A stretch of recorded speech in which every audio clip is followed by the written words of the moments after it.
ጓደኛዬ ነበረች በጣም እሷ ሳውዲ ሆና እኔ ዱባይ ሆኜ ለመጀመሪያ ጊዜ እኔና እሷ ዩቲዩብ የሳምንት ልዩነት ነበር ዩቲዩብ ስንከፍት የነበረን ልዩነትና እንደዚህ በዩቲዩብ ዙሪያ ብዙ ነገሮች ሼር እንደራረግ ነበረ። እኔ ለአህመድ ወሎ ጠይቀዋለሁ ምናምን። አሰላሙ አለይኩም ወራህመቱላሂ ወበረካቱ። ድና የተከበራችሁ መላው ዓለም የምትገኙ የፋሲካ ቲዩብ ቤተሰቦች ሰላም፣ እንዴት ናችሁ? በያላችሁበት ቦታ ሰላም፣ ጤና፣ ደስታ፣ ፍቅር አብዝቼ ለእናንተ ተመኝቻለሁ። የማዳም ቅመሞች ጾም እንዴት ይዟችኋል? እየበረታችሁ ነው ወይ? የመዳም ቤት ጎንበስ ቀና እንዴት እያረጋችሁ ነው? እንግዲህ አሁን ጥቂት ቀናቶች ነው የቀሩት። በርቱ፣ ጠንክሩ። ያው እንግዲህ እኔ ጠፍቻለሁ። ረመዳን ከገባም ቪዲዮ እየሰራውኝ አይደለም። በነገራችን ላይ ቀመር አረቢያን መጅልስ የሴቶቹ ገንዘብ ይዛ ከጠፋች በኋላ የስራ ሞራሌም ሙዴም ሀሳቤም አይምሮዬም ሁሉ ነገሬ ነው የተሰረቀውና ሁሉ ነገር ነው ያስጠላኝ። በነገራችን ላይ ኢንሻአላህ ደግሞ በዚህ ረመዳን እኔ ዱአ እያደረኩብሽ ነው፣ እንደሚደርስ ማቃለው።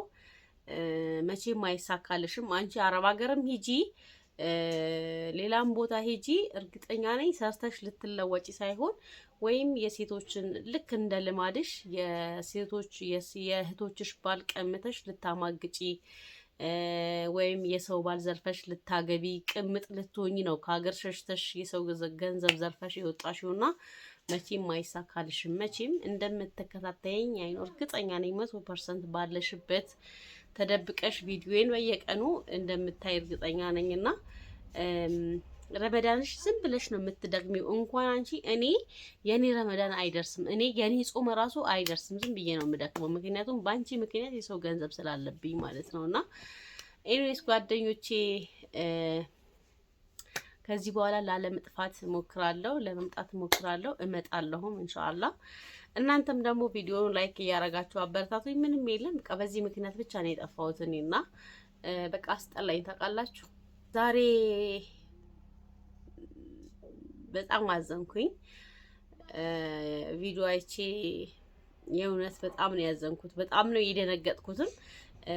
ያዘንኩት እሷ ሄዳለች አልፋለች ኦልሬዲ፣ ግን ለራሴ ነው ያዘንኩት። ምክንያቱም እንደው ታውቃላችሁ በቃ የሰው ልጅ በምን ሰዓት ላይ እንደሚሞት መቼ እንደሚሞት አይታወቅምና ነፍሴ ቲዩብ ጓደኛዬ ነበረች በጣም እሷ ሳውዲ ሆና እኔ ዱባይ ሆኜ ለመጀመሪያ ጊዜ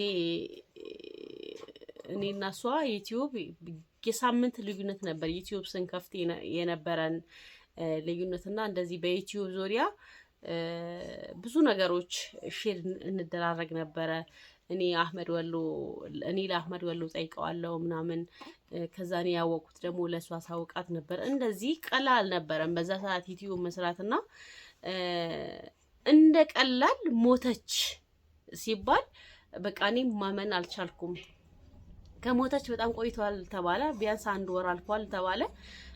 ያው የሰማሁት እኔ ደግሞ ያው እኛ የሰማነው ወይም ሶሻል ሚዲያ ላይ የተነገረው ያው ከ3 ቀን በፊት ነው። ነፍሴ ሞተች። ማመን አልቻልኩም። በእርግጥ ሰው ሲሞት እኛ ሁሌም አዲስ ነው በእኛና የእሷ ሞት አምኜ ልቀበል አልቻልኩም ታውቃላችሁ። ምክንያቱም በቃ ምን እንደምላችሁ አላውቅም። ብዙ ህልም ነበራት። ሁሉ ነገራቸውን ጠቅልላ ወደ ሀገር ቤት ገብተው ነበረ። እሷ ግን ስራ እየሰራች ነበር እየተመላለሰች ሳውዲ ይመስለኛልና ኮስሞቲክስ ይሁን የቦንዳ ዕቃ ይሁን ብቻ የሆነ ነገር ታመላለስ ነበረ። በሳውዲ ኢትዮጵያ ትመላለስ ነበረ። ያው እሱ ልጆች ይዞ ሀገር ቤት ነው። ኤርፖርት ላይ ነው ህይወታን ያለፈው ሲባል ደግሞ በጣም አዘንኩ። ከምንም በላይ የሰው ልጅ መች እንደሚሞት አይታወቅም። በተለይ ደግሞ እንደዚህ የምታውቁት ሰው ሲሞት በጣም ከባድ ነው ጓደኞቼ፣ ለማመን ሁላ ነው የምትቸገሩትና እኔ ነፍሴ ቲዩብ የማውቃት በነገራችን ላይ 10 አመት ይሆናል እኔና ነፍሴ ቲዩብ ከተዋወቀንና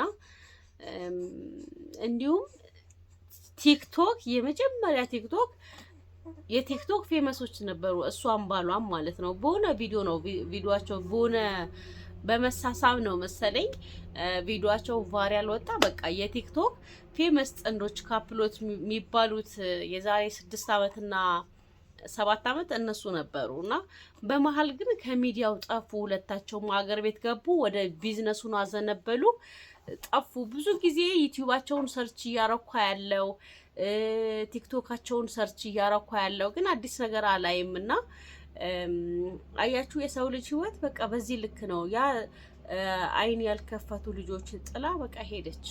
ስትሄዱ ልብስ የለ ልጆች የለ ምን የለ ምን የለ ምን የለ ምን የለና ለዚህ ህይወት ነው እንግዲህ የሰው ገንዘብ ይዘን ከሀገር የምንሰደደው፣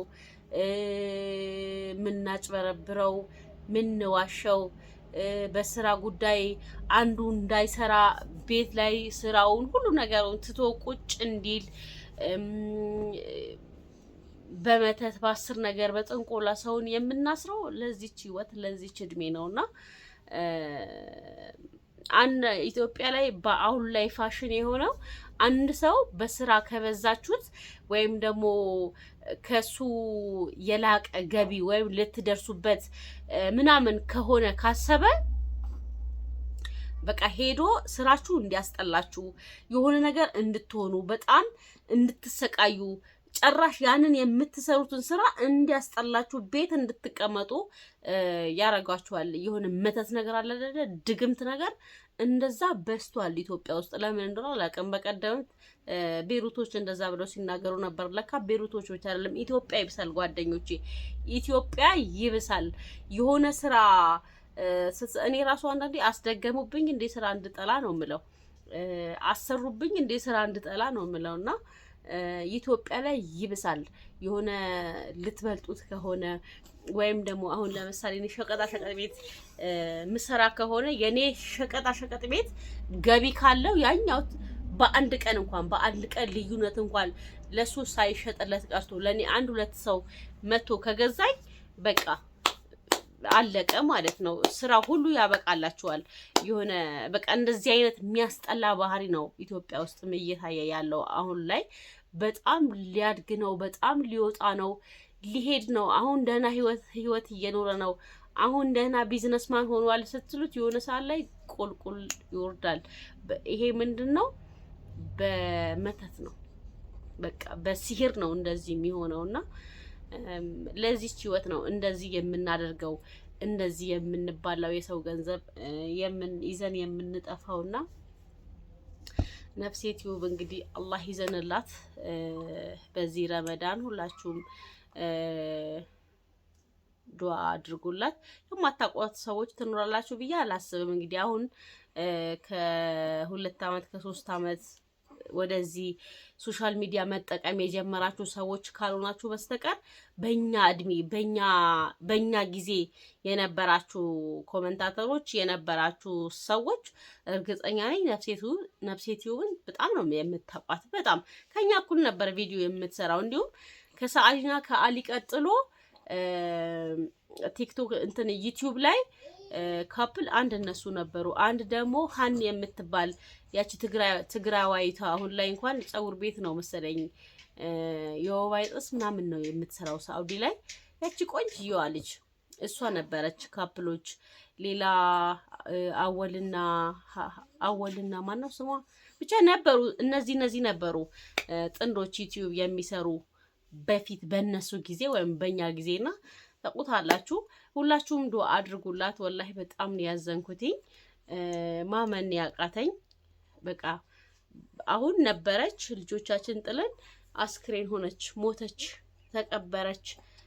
አላህ ይዘንላት በቀላሉ ማለት ነው። አያሳዝንም ሲባል እንግዲህ ጓደኞቼ